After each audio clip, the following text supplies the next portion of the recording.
Mapapawa ko na lang talaga sa sobrang dami ng bag at saka mga sombrero na nakuha ko ngayong araw na to. Guys, check nyo hanggang dulo ang video. Yo! What's up mga kaprank? Mga kapanot? Ayan, magandang hapon. Kakalabas lang natin ng trabaho at ito ang bumungad sa akin habang ako'y pauwi. Mayroon akong nadaanan na hindi naman siya basurahan, guys. So, yun tinatawag na ano dito yung green can. Ayan. So, yung green can, guys, siya yung nilalagyan ng mga Korean ng mga damit, ng mga gamit na like yung mga pinaglumaan ba nila or yung mga hindi na nila nagagamit. Minsan may bago pa. Hindi naman lahat luma. Minsan may bago pa. Tinatapon na lang kasi hindi nga nagamit. Nalumang ng konti, nalikabukan. So, tinatapon na yun. Yun yung tinatawag na green can. Doon nila nilalagay yun. So, napadaan ako ngayon, paglabas ko, napadaan ako doon sa green can. At ito yung bumungad sa akin, guys. Isang biyaya. Ayan.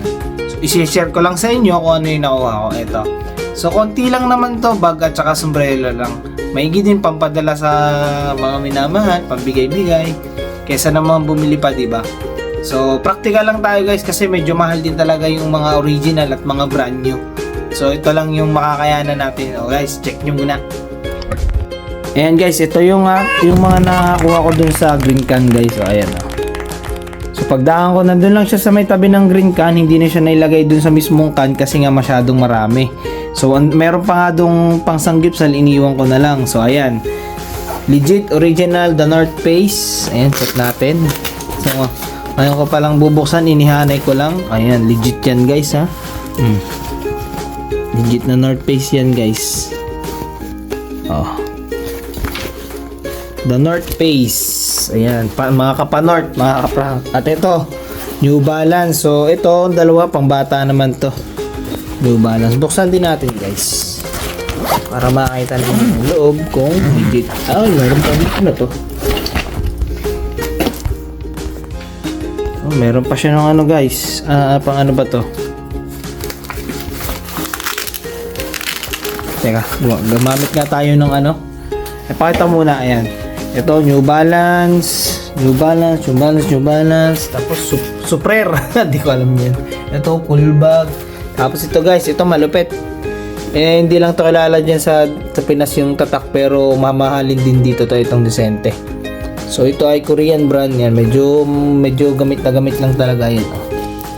Pero ayos pa to. Magagamit pa. Then, ito yung mga sombrero. Mga original na MLB. Yan. New York, MLB New York XL.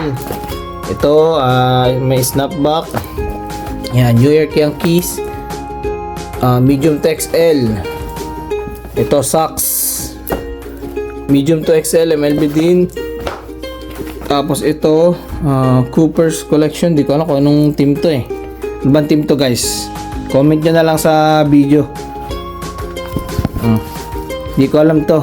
Size medium to XL din. So kaklaseng malaki yung may-ari nito At ito Franklin.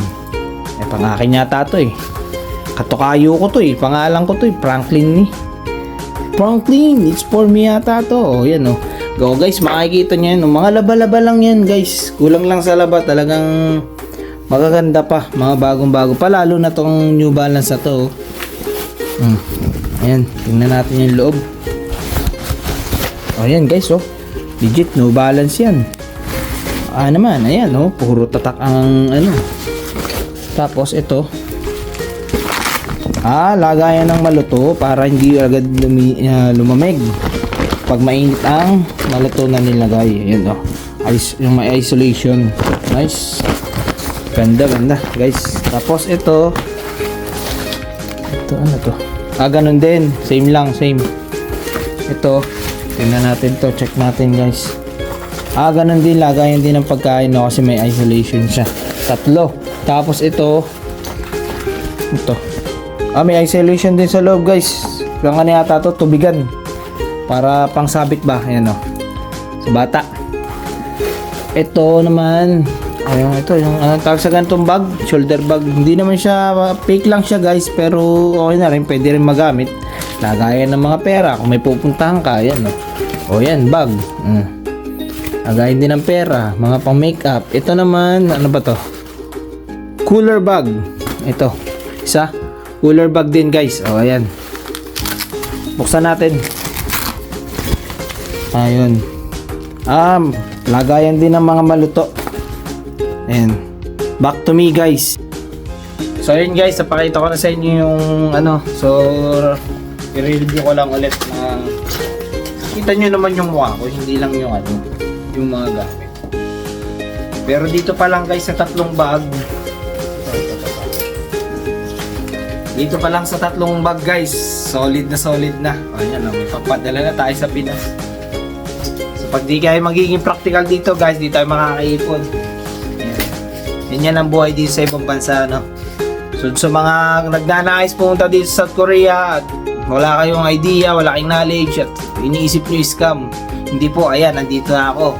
Nakakapulot ng hindi naman tinapon. Kumbaga ay inabandon na lang kasi hindi na nila nagagamit.